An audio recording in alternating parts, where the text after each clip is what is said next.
Привет, друзья! Сегодня в Германии снова важные новости, решения, которые повлияют почти на каждого. Минимальная зарплата вырастет, и это одно из самых больших повышений за всю историю страны. Но уже звучит критика, что деньги люди почувствуют слишком поздно. А дальше еще интереснее. Канцлер Фридрих Мерц объявил о новой миллиардной инвестиции в Дрезден, назвав ее вкладом в будущее Европы. При этом в коалиции усиливается разногласия, а в парламенте начинается активная дискуссия о двойном гражданстве с предложениями скорректировать действующие правила. И это все на фоне мировой встречи Дональда Трампа и Си Цзиньпиня, который может поменять экономику абсолютно всей Европы. В конце выпуска расскажу, что происходит с интересом к электромобилям и почему немцы сомневаются, стоит ли переходить на электричество. Подписывайтесь, чтобы не пропустить последние новости часа. Все самое важное о Германии и Европе коротко и по сути.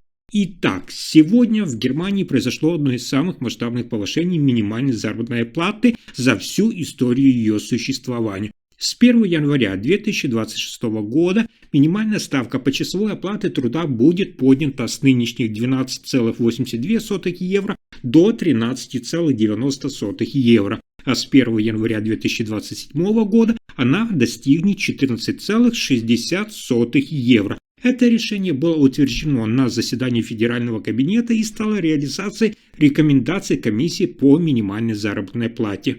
Министр труда Бербель Бас, Социал-демократическая партия Германии, назвала новую ставку величайшим повышением, согласованным на основе социального партнерства с момента введения минимальной оплаты труда. По ее словам, рост поэтапный, чтобы фирмы могли распределить дополнительные расходы на оплату труда без резких ударов по бюджету. Оценки показывают, что от повышения выиграют около, внимание, 6 миллионов работников, тех, чьи текущие доходы находятся в сегменте низких зарплат. Одновременно работодатели получат дополнительное бремя. Уже к 2027 году затраты возрастут на миллиарды евро.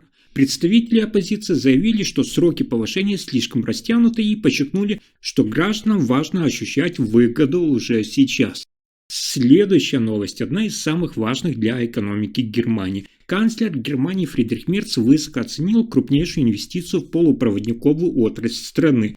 Американская компания Global Foundries вложит 1,1 миллиарда евро в расширение своего завода в Дрездене. Во время визита на завод Мерц назвал это инвестицией в будущее, отметив, что Германия и Европа намерены стать активными участниками мировой гонки за лидерство в полупроводниковом производстве. Он подчеркнул, государственная поддержка и сотрудничество с Европейской комиссией играют ключевую роль, особенно в вопросах субсидий и разрешительных процедур. Мерц также назвал технологическую самостоятельность не просто экономическим, но и стратегическим вопросом. Цитата: «От этого зависит наша безопасность, благосостояние и способность защищать демократию». А вот следующая новость связана с обсуждением курса канцлера Фридриха Мерца. В Германии нарастает политическое напряжение вокруг так называемых дебатах о городском облике. То есть это тема, которую канцлер Фридрих Мерц недавно вновь затронул. Он заявил, цитата: «В городском облике все еще есть проблема, имея в виду группы людей, которые не работают и не придерживаются наших правил». Эти слова вызвали широкое обсуждение и разные мнения даже внутри его собственной коалиции. Социал-демократическая партия Германии СДПГ выступила с контраргументами. 10 депутатов из ее фракции представили 8-ступенчатый план, призывающий к социальному, безопасному и солидарному облику города. Они предлагают провести городской саммит в канцелярском ведомстве, провести глубокий анализ и предложить свои меры. Больше зеленых зон, культурных пространств, мобильных консультаций, усиление соцработы, улучшение инфраструктуры, меры против мусора и заброшенных зданий. СДПГ, Социал-демократическая партия Германии, подчеркивает, нельзя сводить проблему лишь к миграции. Реальная причина – это нехватка жилья, социальное неравенство, истощение ресурсов муниципалитетов. СДПГ считает, что именно местные власти нуждаются в большем бюджете, чтобы воплощать инициативы на местах.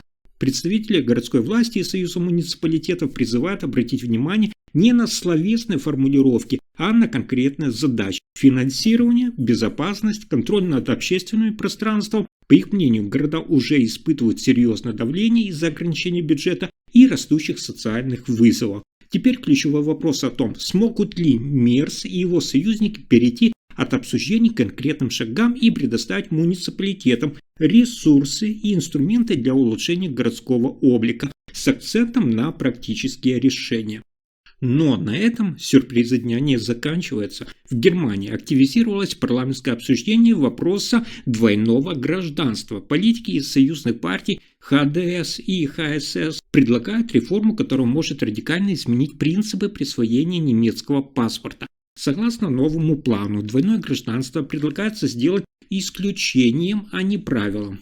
Также обсуждается вопрос возвращения возможности ускоренного отзыва гражданства в случае серьезных нарушений закона. Один из сторонников более строгих подходов – это депутат Стефан Майер, Христианско-социальный союз. По мнению депутата, следует рассматривать возможность лишения немецкого гражданства при наличии двух паспортов в случае серьезных нарушений закона. С другой стороны, Социал-демократическая партия Германии выступает резко против подобных инициатив. Внутренний эксперт партии Себастьян Фидлер напомнил, что в коалиционном договоре зафиксирована защита текущих правил по двойному гражданству. По его словам, немецкое гражданство по своей сути неприкосновенно и уже существуют законные механизмы лишения гражданства для крайних случаев.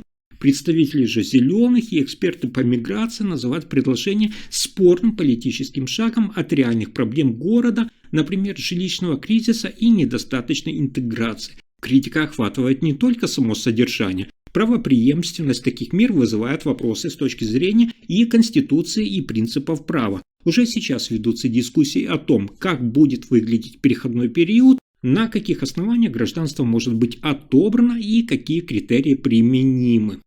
И это только начало. В четверг в Южной Корее состоится важная встреча между президентом США Дональдом Трампом и китайским лидером Си Цзиньпинем. Событие, которое может изменить баланс в глобальной торговле. В центре переговоров это снижение пошлин, экспортные ограничения и торговая напряженность между двумя крупнейшими экономиками мира. До этого как Вашингтон, так и Пекин давали сигналы о намерении достичь хотя бы какого-то временного компромисса. Трамп частично смягчил свою риторику перед встречей, заявив, что Соединенные Штаты Америки и Китай справятся. Это шаг, который долго ждали сами рынки. Но до сих пор не ясно, будет ли сделка конкретной и всесторонней, или ограничится лишь декларацией самих намерений. Одним из ключевых пунктов остается возврат к введению тарифов. Трамп ранее, напомню, угрожал 100% пошлинами с 1 ноября, если переговоры потерпят неудачу. Китай уже сталкивается с вызовами, связанными с регулированием технологий и экспортом редкоземельных элементов. Если саммит все-таки увенчается успехом, речь может идти о масштабном соглашении, которое снимет часть торговых барьеров. Но если договоренность не будет достигнута, переговоры могут снова перейти в сложный этап. А дальше еще интереснее. В Германии интерес к электромобилям уверенно растет. По данным свежей репрезентативной анкеты консалтинговой компании Хорватс, 58% владельцев автомобилей, планирующих покупку в ближайшие 2-3 года, рассматривают вариант именно электромобиля. Это почти вдвое больше, чем в предыдущем опросе весной 2024 года. Каждый третий респондент назвал покупку электромобиля очень вероятной, тогда как доля тех, кто полностью исключает такой выбор, сократилась всего лишь до 20%. Весной 2024 года их было, напомню, более 50%. И, внимание, исследование также выделяет некоторые социально-демографические отличия. Например, мужчины проявляют большую готовность 61% по сравнению с женщинами 53%, а среди тех, кто зарабатывает более 100 тысяч евро в год, доля заинтересованных достигает, внимания, порядка 80%, тогда как среди доходов менее 50 тысяч евро в год около 58%. Тем не менее, несмотря на растущий интерес, реальные продажи электромобилей в Германии продолжают оставаться умеренными. В 2024 году доля новых регистраций чисто электрических авто составила всего лишь 13,5%, а их совокупное число на дорогах около 1,6 миллиона при общем парке в 44 миллиона легковых автомобилей. Среди основных препятствий, внимание, это высокая цена покупки, указали 28% опрошенных, недостаточная дальность хода 17% и слабая инфраструктура зарядки как дома, так и в публичных сетях 16%. Вывод. В Германии наблюдается значительный сдвиг в настроениях автолюбителей. Электромобиль все чаще рассматривается как действительно реальный вариант покупки, однако ключевые барьеры остаются. Как я сказал, цена, инфраструктура и уверенность в технологии. Если информация оказалась полезной, ставьте лайк, подписывайтесь на канал и делитесь видео. Спасибо за просмотр.